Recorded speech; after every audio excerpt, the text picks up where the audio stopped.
Assalamualaikum warahmatullahi wabarakatuh. Sahabat nafas iman yang dirahmati oleh Allah. Di dunia ini, telah Allah utus banyak nabi dan rasul. Sebagai cahaya di tengah kegelapan.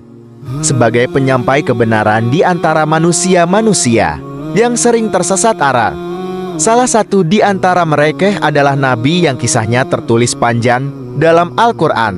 Kisah tentang keteguhan, kesabaran, dan perjuangan yang tak berkesudahan dalam menghadapi umat yang membangkang. Inilah kisah tentang seorang hamba yang berdakwah selama hampir 1 milenium. Ya, bukan 1 dekade, bukan 1 abad, tapi 950 tahun menyeru manusia agar kembali kepada tauhid. Dialah Nabi Nuh alaihi salam. Zaman itu adalah masa di mana umat manusia hidup dalam kemajuan material, tetapi keimanan mereka sirna. Mereka hidup nyaman, tapi lupa bersyukur. Mereka menyembah patung-patung. Bukan karena mereka tidak tahu bahwa patung tak bisa berbicara, tak bisa melihat, dan tak bisa menjawab doa. Tapi karena kebiasaan itu telah diturunkan dari generasi ke generasi, dan mereka membenarkannya hanya karena itulah tradisi leluhur. Patung-patung itu awalnya hanyalah bentuk penghormatan kepada orang-orang salih yang telah meninggal. Tapi seiring waktu, penghormatan berubah menjadi pemujaan. Dan pemujaan berubah menjadi penyembahan. Setan membisikkan kepada manusia bahwa patung-patung itu bisa mendekatkan mereka kepada Tuhan.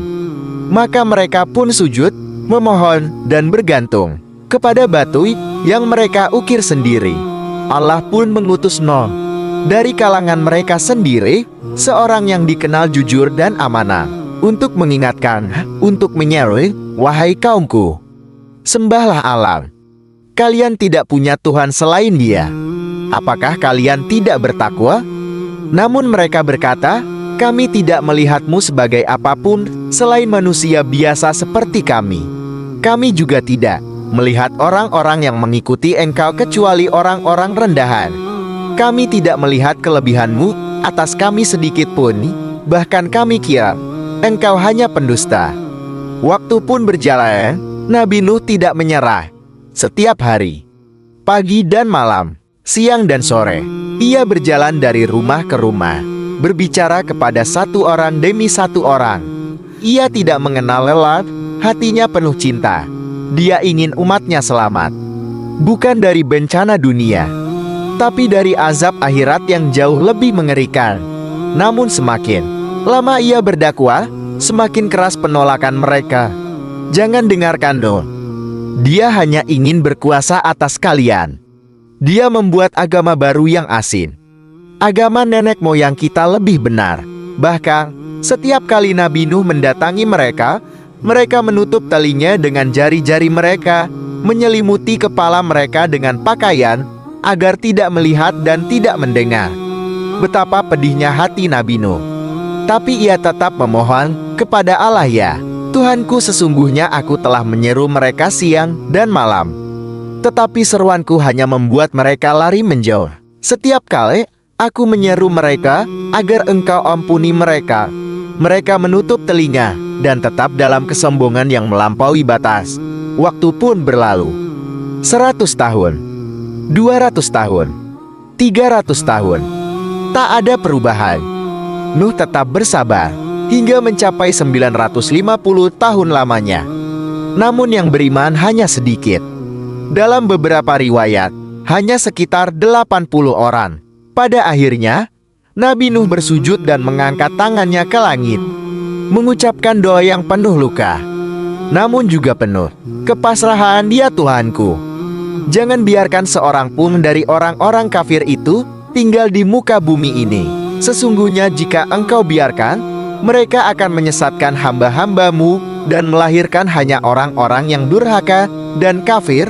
Allah pun menjawab, bangunlah sebuah bahtera dengan pengawasan dan wahyuku, dan jangan kau bicara kepadaku lagi tentang orang-orang zalim itu.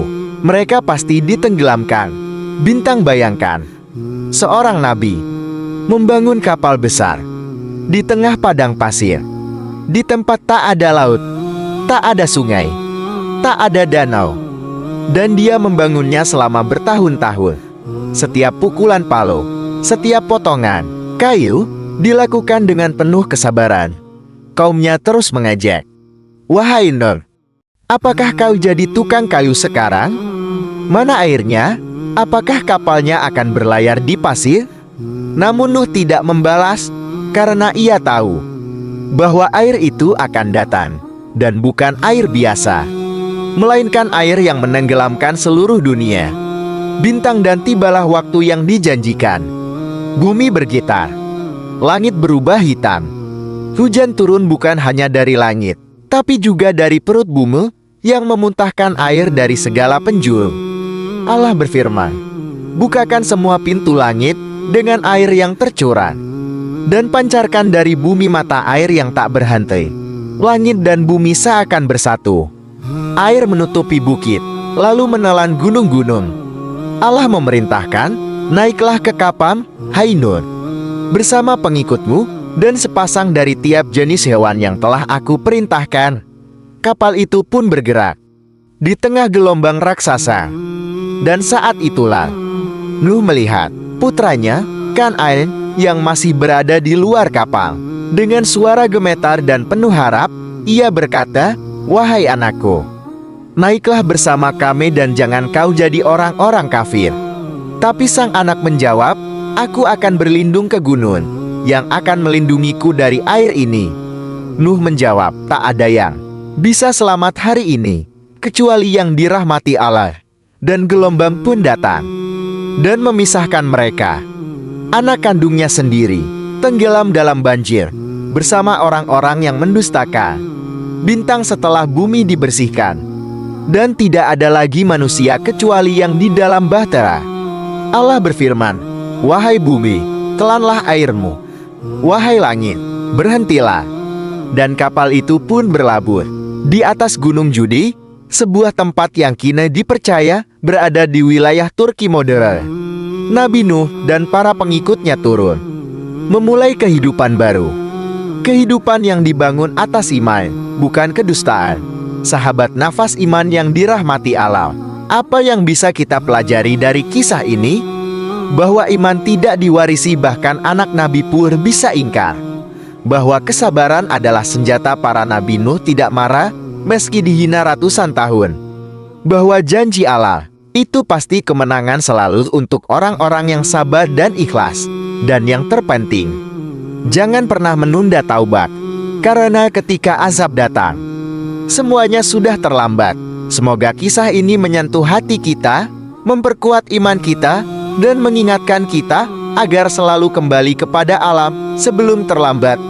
Jika kisah ini bermanfaat, jangan lupa untuk like, share, dan subscribe ya, agar channel Nafas Iman terus menyebarkan cahaya Islam ke seluruh penjuru dunia.